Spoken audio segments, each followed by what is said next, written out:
pastors, leaders everywhere. You want to know why your membership is small? You want to know why the numbers are dwindling down and the people are not showing up? Because you failed us. This is coming from a very deep place from somebody who was a devout church member. You failed us. It's now that everybody's eyes are open to who that so-called Holy Land is. The young people see it. And now that Israel is purchasing TikTok, I hope that pastors everywhere who are leaders of the black church will open up this Bible and start telling us it's us. We are Judah. We are the Israelites. We are the ones that book is talking about. Now we care. It's now that we care. Now that we see all of these Starbucks closing and Targets closing and all of these stores that the people now are standing up and coming up against. Stanley Cups and all these companies that we've been pouring our dollars into, supporting these wicked people. Now we're in the book of Baruch, which is in the Apocrypha, meaning what? Hidden.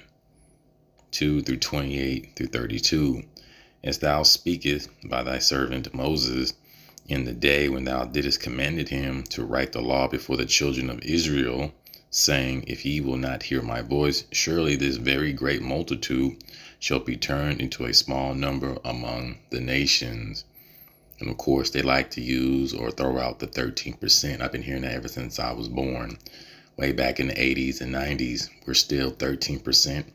I don't necessarily believe that, per se. Where I will scatter them. Keyword, scatter them. Aren't we scattered among the world, the nations? Going by bywords. Verse 30, for I knew that they would not hear me because it is a stiff-necked people. Our people do not want to listen.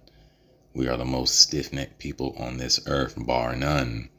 But in the land of their captivities, I repeat, but in the land of their captivities, meaning what? Prisoners of war, the Americas, and many other places around this world, they shall remember themselves, which is what? The Great Awakening. People waking up saying, hey, this is our knowledge, this is our wisdom, this is our book, this is our covenant with our Creator. As this woman speaking in this video is coming to realize that she is a part of the 12. This is her bloodline, her heritage, her history, law, prophecy, and history. This book is not about Christianity. Now right here it states the word Israel appears approximately 2,362 to 2,565 times in the Bible, with counts varying by translation in specific biblical texts, appearing 2,284 to 2,394 times in the Old Testament or Hebrew scriptures. Keyword Hebrew scriptures, not Christian. And 78 to 87 times in the New Testament. These numbers differ based on specific Bible versions, such as the King James Version or the New International Version. Breakdown of appearances. The total number of times the word Israel appears ranges from about 2,362 to over 2,500. Old Testament. The majority of occurrences are in the Old Testament Hebrew scriptures, with counts around 2,284 or more. New Testament, the word Israel appears fewer times in the New Testament, with figures around 78 to 87. So right here it states the word Christian appears 3 times in the New Testament. I repeat, the word Christian appears 3 times in the New Testament. Acts 11:26, Acts 26:28, and 1 Peter 4:16. So only 3 times total. Let that sink in for a minute. Why does this word only appeared 3 times, but in the world religions, it's the most or majority of people are tied to that one false religion that has nothing to do with the scriptures. The scriptures are mainly about the 12 tribes of Israel, the people of Israel. Now, there's this movie on Netflix. It's called Ruth and Boaz. And of course, Ruth and Boaz is based on the biblical characters. Ruth, according to the context of the book, was a Moabitess, and Boaz was a Israelite, meaning what? He was from the tribe of Judah. And many scholars know that the book or Bible is a book of characters, more specifically Negroes. The characters of the Bible are largely Negroes, but they don't teach you that in church. Why is that? Because they believe that those in the 1948 or Balfour Declaration are the people of the book, which they are not. So right here it states, yes, Boaz was an Israelite in the Bible, a wealthy and honorable man from the tribe of Judah who lived in Bethlehem. He was a relative of Naomi's deceased husband and later married her Moabite daughter-in-law, Ruth, becoming the great grandfather of King David and an ancestor in the lineage of who the world calls Jesus Christ or Yahweh. Boaz identity and family. Israelite, keyword Israelite. That's what the Bible's about, ladies and gentlemen. The people, the bloodline. Boaz was a member of the Israelite community, specifically from the tribe of Judah. So they have this Negro playing an Israelite from the tribe of Judah. Even Tyler Perry knows, and most of the people that are in the upper echelon of this society know that the characters of the Bible are largely Negroes, meaning what? So-called black people. So right here it states his role in the story. Marriage to Ruth. Boaz married Ruth, a Moabite woman who has shown loyalty to her Israelite mother-in-law, progenitor to David. Their marriage ensured the continuation of Naomi's family line and resulted in the birth of Obed, who was the grandfather of King David, ancestry of Jesus or Yahweh. Through this line, Boaz and Ruth are ancestors of Jesus Christ or, Yeshua or Yahweh. Tell us the truth. I'm not coming back to church until you start telling me the truth.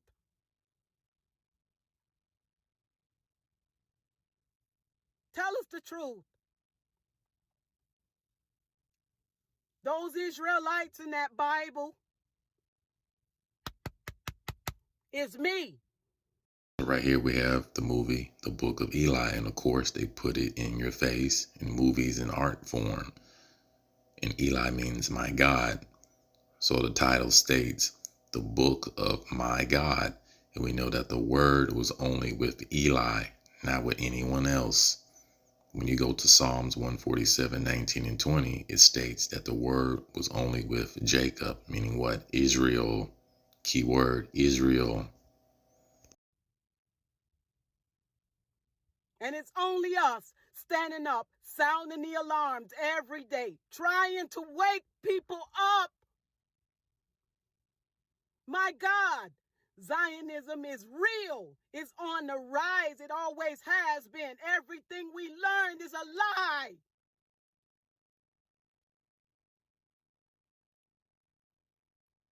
You want your numbers to grow in church? Stand up and speak out. It can't be suppressed anymore. And I think that's a part of their issue. They can't suppress this information anymore, especially if the Most High gives you the Holy Spirit to research and study on your own. You will get it. The Most High is only dealing with his people. And the Gentiles that do cleave, meaning the other nations, the ones that know we are Israel. But this kingdom, when you read this right here, the average empire lasts approximately 250 years. This widely cited figure comes from the work of Sir John Gibb, a British diplomat who analyzed the lifespan of historical empires, meaning what? The American Empire or the beast system, and noted a recurring cycle of roughly 250 years for their rise and fall. Remember the movie Rise of the Planet of the Apes, meaning what? The Hebrews or Negroes. So right here it states modern American Empire founded 1776 Declaration of Independence or 1789 the Constitution. Global superpower era. Most historians place it after World War II, 1945 onward. Current duration from 1776, 249 years as of 2025. From 1945, 80 years as a global hegemon. Okay, so empires rise and they fall. In America, it's on its downfall, on the decline, biblically and historically. Did they think they was going to keep this up and our people was going to be in a spell or delusion forever? Israel can buy all the apps, buy TikTok, buy Facebook, buy Instagram, buy them all. But the youth have awakened to the truth now. Those people over there, they are not holy, they are not chosen.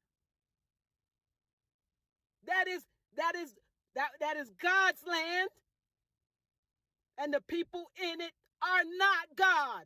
Revelations 2 and 9, Revelations 3 and 9. Tell your young children. Tell everybody. The lie can't be suppressed anymore. The first thing you really need to know is that the Israelites of the Old Testament are not these Jewish people. They're imposters, to put it bluntly.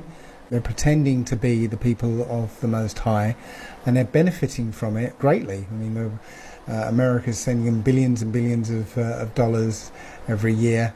The UK is doing the same. Other countries are doing the same, because there's a line in the Old Testament that says, you know, those who bless Israel will be blessed. So won't they be surprised when they realise they're blessing the wrong people? And more than that, they've been a curse to the real people. So who are the real people? They are the so-called African Americans, the Caribbeans, the West Africans. They're one nation of people. Now, a lot of people will say, oh no, it can't be these black people. The Israelites of the Bible weren't black. Well, let's just have a look at it, shall we? The Israelites stem from one of the sons of Noah called Shem. And one of Shem's sons was called Elam.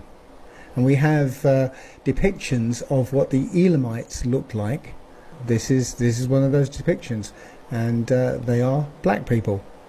So all of Shem's sons were black people.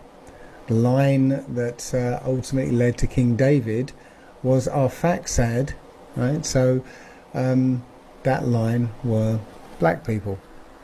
More than that, we can actually go into archaeology and history and look at all the skeletons that were left after the Assyrians took over the city of Lachish. The skulls that were found at that site were a particular type of skull known as dolichocephalic skulls, which actually match that of the Negro. White people's skulls are called brachiocephalic, but none of those were found at that site. Just looking at the depiction of these Israelites, I think it was found in Assyria. I can't remember where this was found, but again, that depiction looks like a modern Negro. So to go to the first of the prophecies, the first and the last, as it were, it's Genesis 15:13.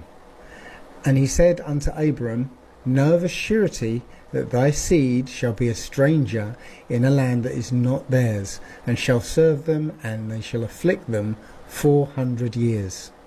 So 400 years of slavery infliction that ended just recently. So how do we know that it ended just recently, because most people look at that and say, oh, that refers to Egypt. But no, actually, if you actually look in the Old Testament, it will tell you that the most that they could have stayed in Egypt was around about 350 years. That's the absolute most.